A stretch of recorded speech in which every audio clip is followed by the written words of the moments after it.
নমস্কার।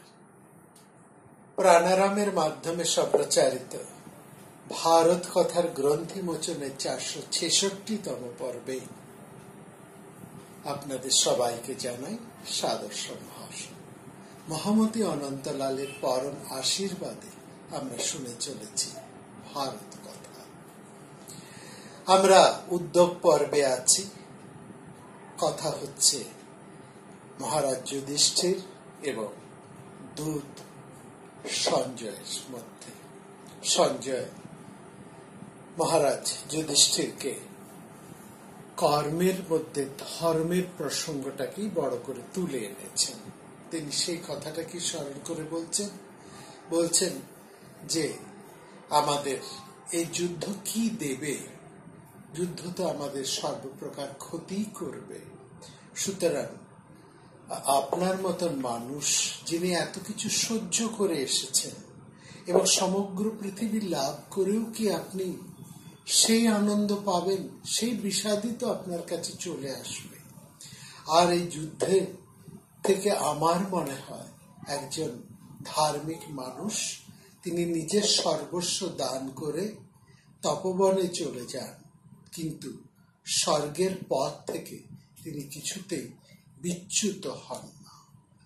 আমার তালাং ইয়দি কামস্য হেতরেবং যুক্তং কর্ম চিকিৎসত্বম অপক্রমেশং প্রদাবৈব তেষং মগান্তো বৈ দেব জানত পথোদ্গত। যুধিষ্ঠিরকে এইবার দেখলাম তিনি মনে মনে ভীষণ অসহিষ্ণু হয়ে উঠেছে। তিনি একটু খুব ক্রুদ্ধ হয়ে উঠেছেন। আসলে এই ক্রোধটি তার পক্ষে স্বাভাবিক। যুধিষ্ঠির দেখছেন সমস্ত মানুষ তাকে কতটা ভুল বুঝে আছে। সবাই যেন ভাবছে যে তিনি কেবল সহ্যই করে যাবেন, যত কিছু অন্যায় তিনি কেবল সহ্য করে যাবেন, তিনি সবাইকে ক্ষমা করে দেবেন এবং তিনি একমাত্র সমস্ত দুঃখ কষ্ট সহ্য করবেন। আর এই কর্ম এবং ধর্মকে তারা কি সরলীকরণ ভাবেই না নিয়ে নিয়েছেন। অর্থাৎ কর্ম এবং ধর্ম বলতে তারা যে ভাবনাটাকে ভেবে রেখে যুধিষ্ঠিরের উপর একটা যেন তারা চাপিয়ে দিচ্ছেন। যুধিষ্ঠির কেবল সহ্য করবেন, তিনি কেবল ক্ষমা করবেন এবং তার সহ্য ও ক্ষমা গুণের মধ্য দিয়ে অন্যান্যরা অন্যায়ভাবে জগতের সব কিছুকে অধিকার করে ফেলবেন এবং এরা কেবলমাত্র নিশ্চেষ্ট হয়ে তাকিয়ে বসে থাকবে। এটা তো হতে পারে না, এটা তো আসল কথা নয়, এটা তো প্রকৃত তাৎপর্য নয়। যুধিষ্ঠির সেজন্য একটু ক্রুদ্ধ কণ্ঠে যেন প্রায় ভৎসনার সুরে বলছেন সঞ্জয়কে। এবং আমরা যে যুধিষ্ঠিরকে একটা আলোচনায় আমরা যে কৃষ্ণের ক্রোধ, যুধিষ্ঠিরের ক্রোধের কথা বলেছি, এখানে দেখুন সেই যুধিষ্ঠিরের ক্রোধের কথাটা দেখুন। তিনি খুব ভীষণ ক্রুদ্ধ হয়েছেন। আসলে ক্রুদ্ধ হওয়াটা তার এজন্যই যে তার অবস্থানের ভুল ব্যাখ্যা করছে সবাই, তার মানসিকতার ভুল ব্যাখ্যা করে চলেছে সবাই। এটা হচ্ছে আসল কথা।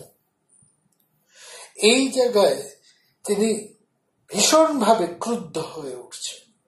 এমনকি সঞ্জয়ের মতন মানুষ যিনি পরম জ্ঞানী, তিনিও এই কথা বলছেন।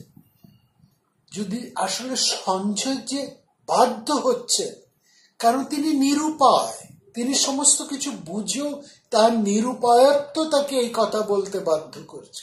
এটা সঞ্জয়ের অন্তরের কথা নয়। এটা অবশ্য পরে যুধিষ্ঠির অনুধাবন করবেন, সেটাও আমরা দেখব। তখন যুধিষ্ঠির কিভাবে ক্ষমা সুন্দর হয়ে উঠছেন আবার সেটাও আমরা লক্ষ্য করব। এখানে যুধিষ্ঠির কিন্তু ভীষণ ক্রুদ্ধ হয়ে উঠেছেন মনে মনে, হয়ে সেই ভৎসনার সুরেই বলছেন, সঞ্জয় তুমি যে বললে কর্মের মধ্যেই ধর্ম প্রধান, এ কথা ঠিক, এটা সত্য, এই ব্যাপারে কোনো সন্দেহ নাই। কিন্তু কোনটা ধর্ম আর কোনটা অধর্ম সেটা আগে ঠিক মতন ভাবে জেনে তারপরে তুমি আমার সমালোচনা করো। সেই করে বলছেন যে ধর্ম তো মানুষের সেটাই যেটা তার স্বভাব, যেটা তার প্রকৃত ধর্ম, সে যে বর্ণের মধ্যে রয়েছে। সেখানে ধর্ম বলতে যুধিষ্ঠির এবার বর্ণ ধর্মের কথা নিয়ে এসছে। বলছেন আমরা ক্ষত্রিয়, আমাদের একটা বিশেষ বৃত্তি আছে, বিশেষ ক্ষত্রিয় ধর্ম পালনটাই হচ্ছে আমাদের স্বধর্ম পালন। তুমি যে ধর্মের কথা বলছো, নিশ্চয়ই আমরা সেই ধর্ম অনুসারেই কাজ করব। তুমি যে বললে কর্মের মধ্যে ধর্মকে সংযুক্ত করে চলতে হবে, একেবারে ঠিক কথা, এবং সেই অনুসারেই তো আমরা এখন কাজ করছি।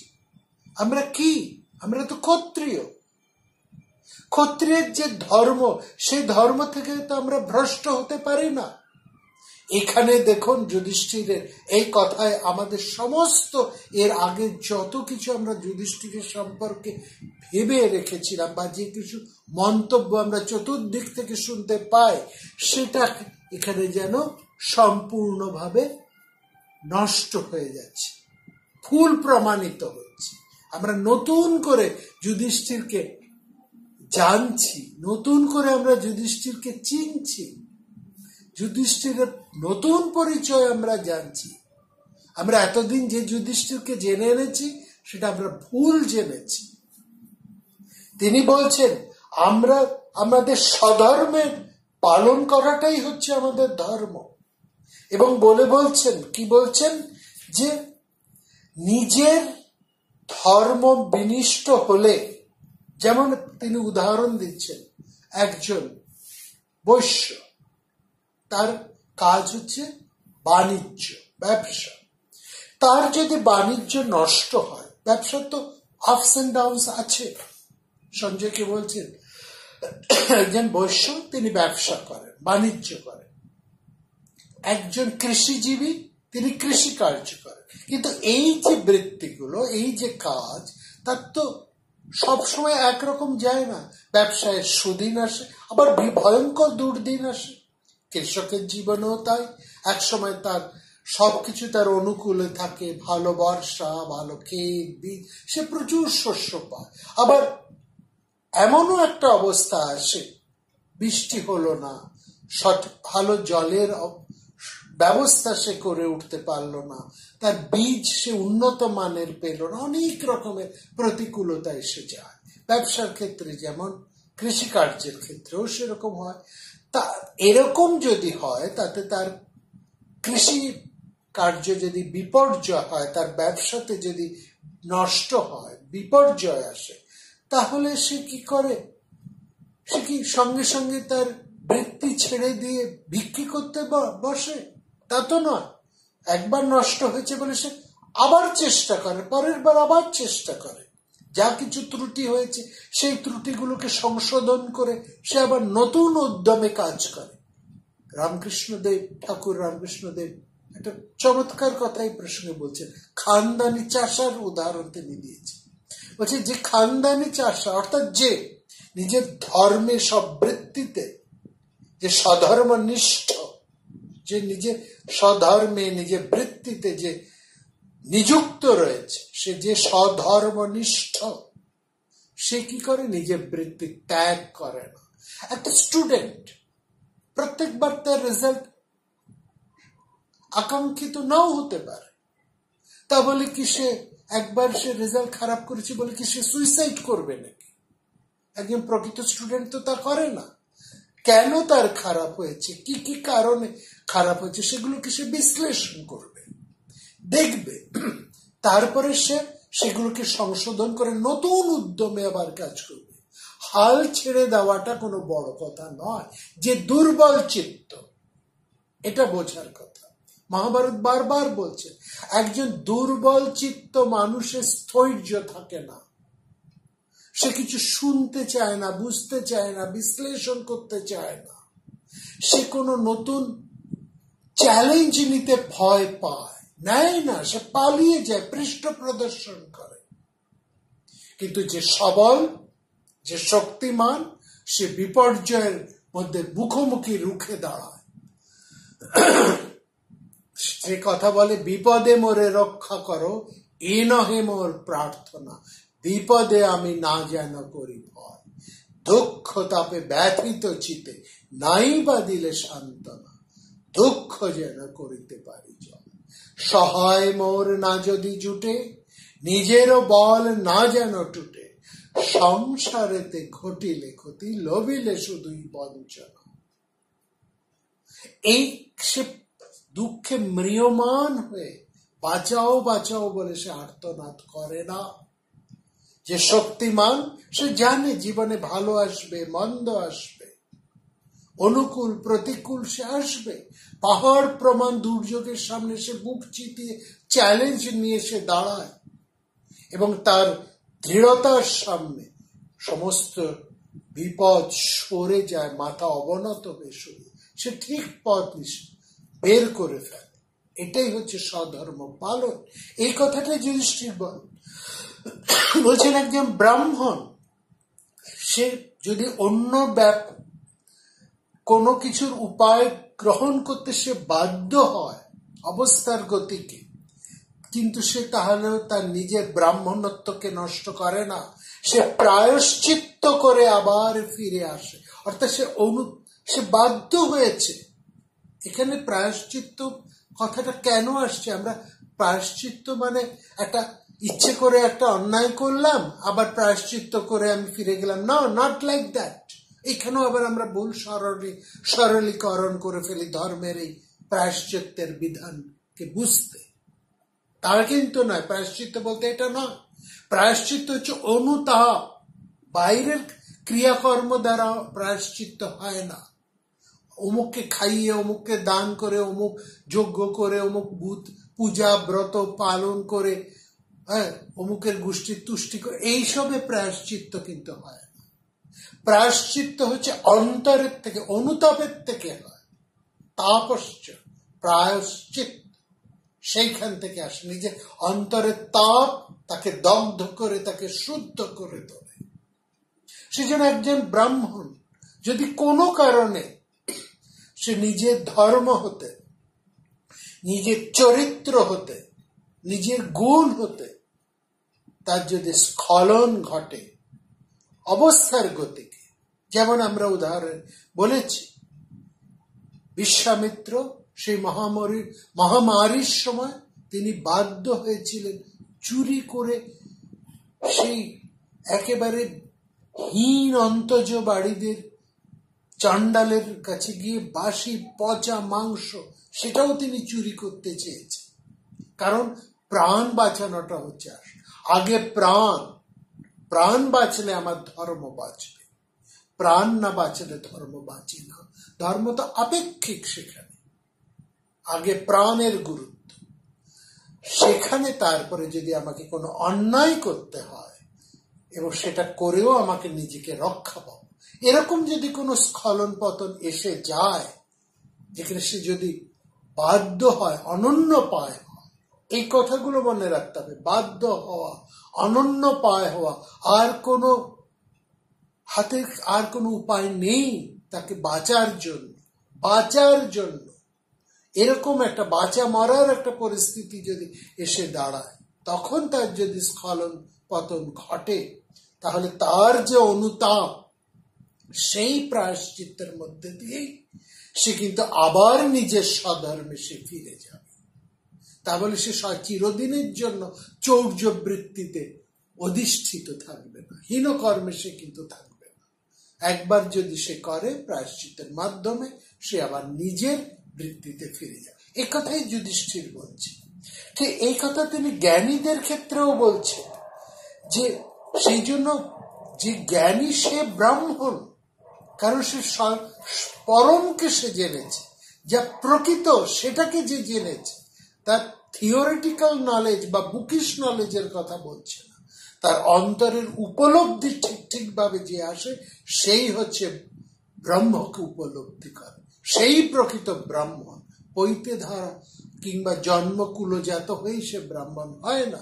তার মধ্যে যদি সেই গুণগুলো না থাকে, তাহলে সে ব্রাহ্মণ কিছুতেই নয়। সুতরাং এখানেই বলছে, সেখানে যুধিষ্ঠির এই কথাটাই বারবার বলছেন, আমাদের স্বধর্ম কি? আমরা ক্ষত্রিয়। আমরা যদি আমাদের স্বধর্ম পালন করে জীবিকা নির্বাহ করি, আমরা ক্ষত্রিয় বৃত্তিতে থেকে যদি জীবিকা নির্বাহ না করতে পারতাম তাহলে আমাদের পরের বৃত্তি গ্রহণ করতে হতো।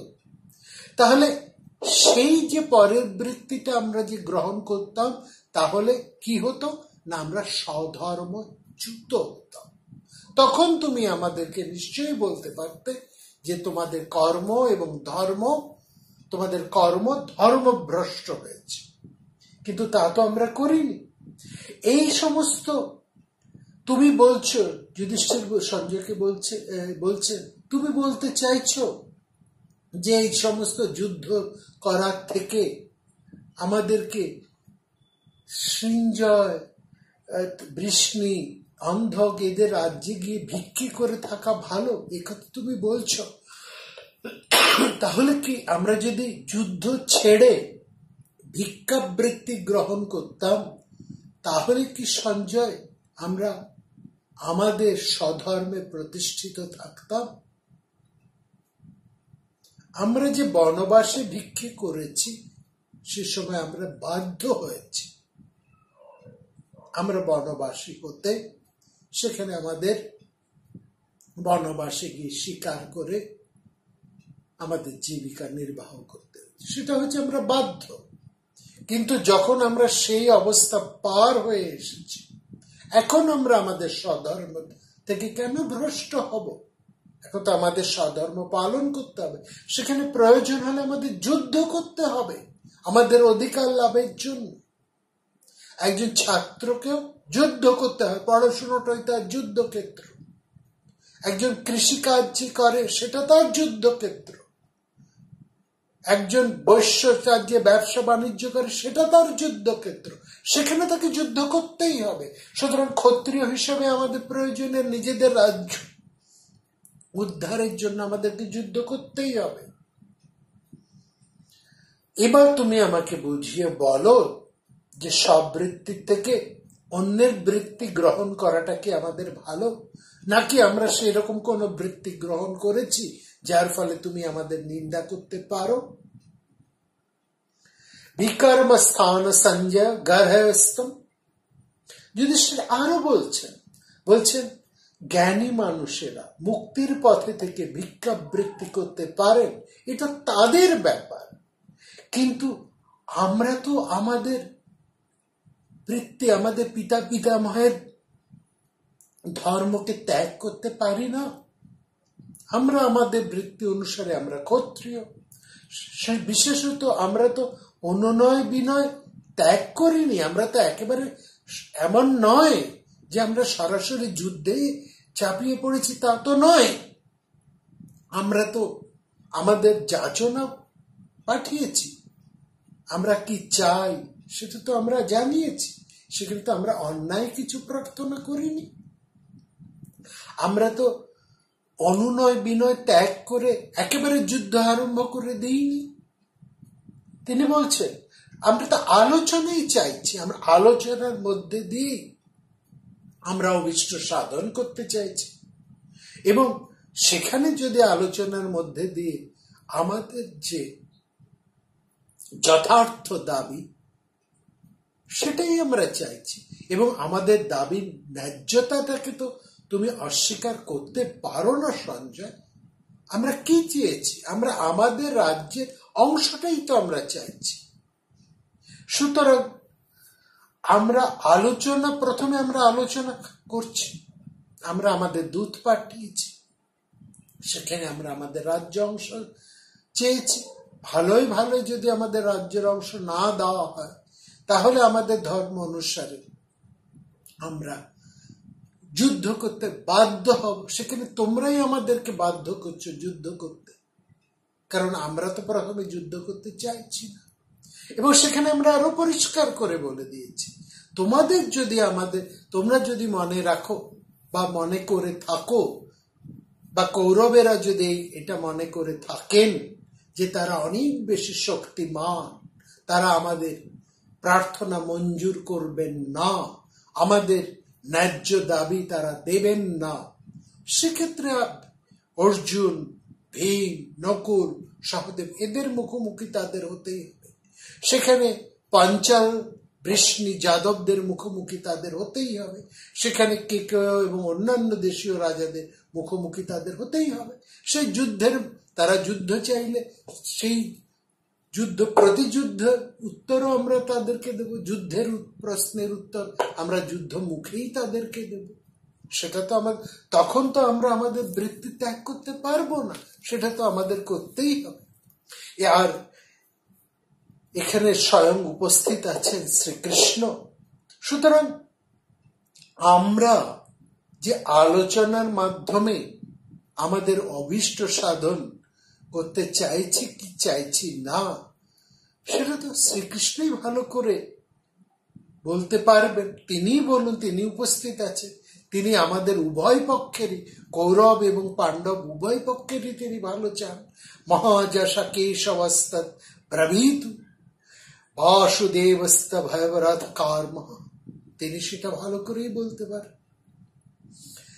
এবং সেখানে তুমি বিচার করে দেখো যে আমাদের অন্যায় কোথায়, আমরা স্বধর্ম ভ্রষ্ট হলো কোথায়। এখানে শ্রীকৃষ্ণ উপস্থিত আছেন, তিনিই বলুন যে আমরা স্বধর্ম পথে আছি কি নেই। আমরা আলোচনার মধ্যে দিয়ে অভীষ্ট সিদ্ধি করতে চাইছি কি চাইছি না, তিনি ভালো করে বলতে পারেন।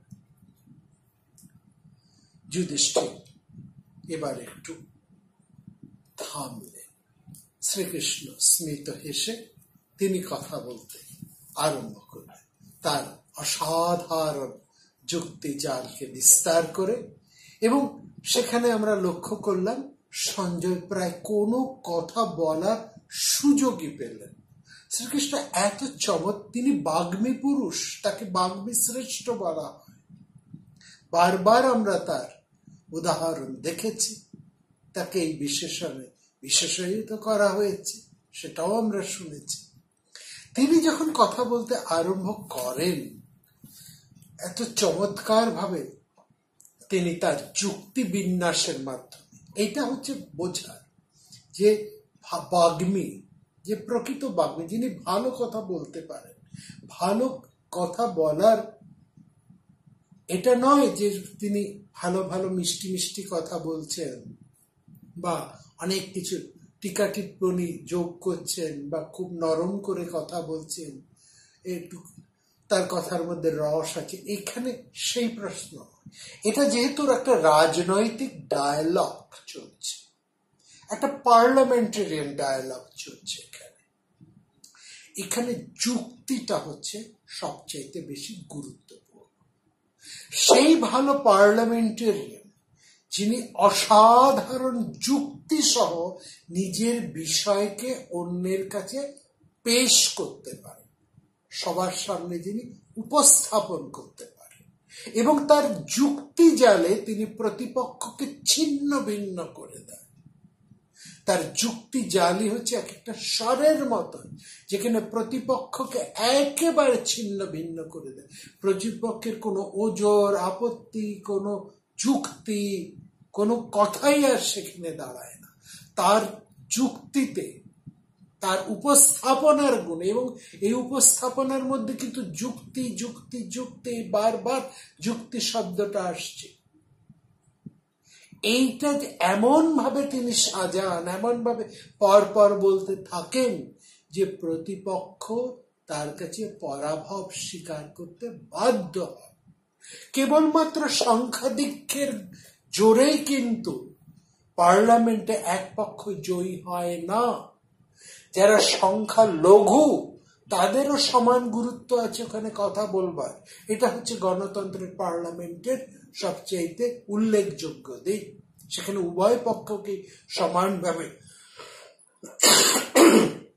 কথা বলার সুযোগ দেওয়া হয়, এবং তার মধ্যে সরকার কিংবা বিরোধী পক্ষের মধ্যে যদি একজন ভালো পার্লামেন্টারিয়ান থাকেন, তিনি তার অসাধারণ বক্তৃতার নৈপুণ্যে, তার যুক্তি জালে তিনি তার বিরোধী পক্ষকে একেবারে নস্যাৎ করে দিয়ে নিজের কথাকে, নিজেদের বক্তব্যকে সেখানে তিনি প্রতিষ্ঠা করতে পারেন।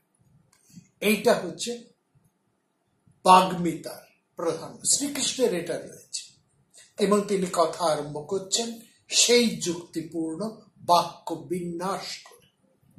কৃষ্ণ বলছেন, পাণ্ডবদের যাতে ক্ষতি না হয়, যাতে তাদের সম্পদ বৃদ্ধি হয়, সেটা যেমন আমি চাই, তেমনি আমি বহুপুত্রক মহারাজ ধৃতরাষ্ট্রেরও উন্নতি কামনা করি। প্রথম দিকে তিনি এই কথা বলে একটা মধ্যস্থতা ব্যালেন্সড করে দিলেন, যে তিনি উভয় পক্ষেরই কল্যাণ কামনা করেন। তিনি কোনো একটি পক্ষভুক্ত এটা নয়। সঞ্জয়ের কথা থেকে এটা পরিষ্কার হয়ে গিয়েছিল যে তিনি কেবলমাত্র কৌরবদের স্বার্থটাই দেখছেন, তাদের অন্যায়টা দেখছেন না। তিনি পাণ্ডবদের যে প্রকৃত দাবি তার কোনো মর্যাদা তিনি দিচ্ছেন, অথচ তিনি এসছেন মধ্যস্থতাকারী। অবশ্য সঞ্জয়ের কি বা করাচ্ছে। যাই হোক, শ্রীকৃষ্ণের বক্তব্য নৈপুণ্য দেখুন, তিনি শুরু করছেন উভয় পক্ষের মঙ্গল কামনা করে। বলছেন এই কথাটা খুব ঠিক, তিনি বলছেন এবং আমার এটাই একান্ত বাসনা, এটাই আমি চাই যে সবাই শান্ত সমাহিত থাকুক, সবার মধ্যে শান্তি থাকুক, যুদ্ধের কোনো প্রয়োজন নেই, না, উভয় পক্ষের মধ্যে শান্তি বিরাজ করুক। তাহলে যে এটা ঠিক যে শান্তিটা ধৃতরাষ্ট্রের পক্ষেও মঙ্গল, সেই শান্তিটা পাণ্ডবদের পক্ষেও মঙ্গল। কিন্তু এই শান্তিটা তখনই প্রতিষ্ঠিত হবে যদি উভয়ের স্বার্থ সাধিত হয়, উভয়েরই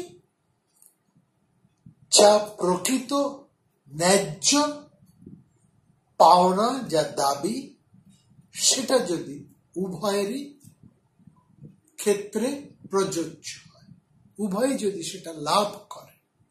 এক পক্ষ বঞ্চিত হলে শান্তি আসতে পারে না।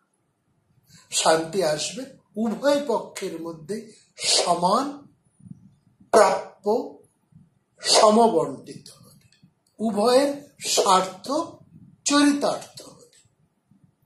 এবং সেখানে বলছে শান্তি চেয়েও যখন শান্তি আসছে না, তখন তো যুদ্ধের একটা ভাবনা এসেই যায়। কৃষ্ণ বলছেন মহারাজ যুধিষ্ঠির এতকাল তার প্রাপ্য রাজ্যের বিষয়ে তিনি নিস্পৃহ ছিলেন। তিনি তো এই 13 বছর, দীর্ঘ 13 বছর তিনি ইচ্ছে করলে আমাদের সাহায্য নিয়ে বা তার একার ক্ষমতায় তিনি কৌরবদের বিরুদ্ধে যুদ্ধ করে তার নিজের দাবি ছিনিয়ে নিতে পারতেন। একবারের জন্য তো তিনি তা করেননি। তিনি তার নিজের দাবি দাওয়া, তার যথার্থ, তার প্রতি তিনি নিস্পৃহ ছিলেন। তার নিজের যে রাজ্য, যা কপট ভাবে হরণ করে নিয়েছে পাণ্ডবেরা, কৌরবেরা অন্যায় ভাবে, সেটার জন্য তো তিনি একবারের জন্য যুদ্ধ করেননি।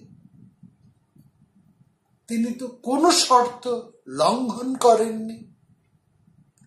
সুতরাং সেই রাজ্যের ব্যাপারে, পাণ্ডবদের যে রাজ্য, সেই রাজ্যের ব্যাপারে ধৃতরাষ্ট্রের পুত্ররা যে ব্যবহার করছে, তারা যে অন্যায় ভাবে সেটাকে যেমন জোর করে ধরে রেখেছে, নিজেরা সেটাকে যেমন চাইছে, ধৃতরাষ্ট্র সেই রকম ভাবে চাইছেন। তিনি তার পুত্রদের চাওয়াটাকেই সমর্থন করছেন, পুত্রদের অন্যায়টাকে তিনি দেখছেন না। একজন রাজা হিসেবে তিনি সমদর্শী নন। অতএব সেখানে তো কলহ বিবাদে প্রশ্ন আসবেই। কস্মিন গৃদ্ধ ধৃতরাষ্ট্র সপুত্র, গৃদ্ধ মানে লুবি। তারা তো অন্যের রাজ্যের ব্যাপারে তারা লোভী হয়ে আছে। যারা যখন অন্যের রাজ্য, অন্যের সম্পত্তি তারা অন্যায় ভাবে নিজেদের অধিকারে ধরে রাখতে চাইছেন, অন্যের সম্পত্তির ব্যাপারে তারা যখন এতটা ক্রীড়, এতটা লোভী, তখন কস্মাদেশং কলহ নাবমুচ্ছেদ, সেখানে কেন বিবাদ আসবে না? সেখানে তো বিবাদ কলহ অবশ্যম্ভাবী। কৃষ্ণ এবার সরাসরি একটা প্রশ্ন করলেন সঞ্জয়কে। আচ্ছা সঞ্জয়, আমি কিংবা যুধিষ্ঠির, আমরা কেউ ধর্ম থেকে সরে এসে অন্যায় কাজ করেছি, অন্যায় কথা বলেছি, অন্যায় কিছু যাচনা করেছি, এমন কিছু তুমি প্রমাণ আমাদেরকে দিতে পারো? তাহলে সেটা যদি না হয়, সেরকম যদি কোনো দৃষ্টান্তই তোমরা না দেখাতে পারো, তাহলে আজ কেন তুমি যুধিষ্ঠিরের মতন মানুষের ধর্মচ্যুতির কথা উচ্চারণ করছো? তিনি তো কেবলমাত্র তার নিজের হকটা ফেরত চাইছেন, নিজের প্রাপ্যটা তিনি দাবি করছেন, নিজের রাজ্যটা তিনি ফেরত চাইছেন। সেটা তো তার ধর্মের মধ্যেই পড়ে। ক্ষত্রিয় হিসাবে তার যে রাজ্য, সেটা তো তিনি চাইবেন। তিনি তো বানপ্রস্থী নন, তিনি তো সন্ন্যাসী হয়ে যাননি যে তিনি ভিক্ষে করে বেড়াবেন। তিনি গৃহস্থাশ্রমে আছেন এবং তিনি ক্ষত্রিয় হিসেবে, তার বৃত্তি হিসেবে তিনি ক্ষত্রিয়। সেই বৃত্তি অনুসারে তিনি ধনুক, বাণ, অস্ত্র, হাতি, ঘোড়া এই সমস্ত নিয়ে যুদ্ধ করা তার কাজ। এই নিয়ে তার রাজ্য শাসন, প্রজা পালনই তার কাজ। সেই কাজটাই তো তিনি করতে চাইছেন। যেখানে পাণ্ডবেরা যদি তাদের রাজ্য, প্রাপ্য রাজ্য অংশ না পান, তাহলে যুদ্ধ জয় করে কৌরবদেরকে বধ করা ছাড়া আর কোন উপায়ে রাজ্য লাভ করতে পারে, সেটা তুমি আমাদেরকে বলো তো। এবং সে তাদেরকে যদি বঞ্চিত করা হয়, তাহলে কোন যুক্তিতে ভীমের মতন একজন সাংঘাতিক মানুষকে আমরা অহিংসার মোড়কে বেঁধে রাখতে পারি? এবং তিনি যদি অহিংসার মোড়কে নিজেকে আবৃত করে রাখেন, তাহলে কি তার ধর্ম পালন হয়? তিনি যদি যুদ্ধের মধ্যে যুক্ত না হন, অর্থাৎ যুদ্ধ যদি হিংসা হয়, অহিংসাজনক কাজ না হয়, তাহলে তো তিনি যদি যুদ্ধ না করেন, তাহলে তো তিনি ধর্মচ্যুত হয়। তাহলে তার মতন মানুষকে আমরা অহিংসার মতন ধর্ম কাজে কিভাবে বেঁধে রাখতে পারি? আর্যব্রতে ভীমসেন নিগৃহ্য। কৃষ্ণ বলছেন একের পর এক যুক্তি। সঞ্জয় কোনো কথা বলার সুযোগ পাচ্ছেন না। কৃষ্ণ কিন্তু এখানেই থামলেন না, তিনি বলে যাচ্ছেন পরপর যুক্তি। কি বলছেন এরপরে শুনবো আমরা আগামী পর্বে। এখানেই আমরা লক্ষ্য করব শ্রীকৃষ্ণের অসাধারণ কূটনৈতিক বাগ্মিতা। এই বাগ্মিতা দিয়েই তিনি কিন্তু অনেক ক্ষেত্রে অনেক যুদ্ধকে প্রতিহত করে তিনি নিজের স্বার্থকে সাধন করতে সক্ষম হয়েছিলেন। এখানেও কি তিনি একইভাবে সক্ষম হবেন তার বাগ্মিতা দিয়ে এই যুদ্ধকে বন্ধ করতে? দেখা যায় আগামীতে কি ঘটে। আগামী পর্বে আমরা আবার আসছি আপনাদের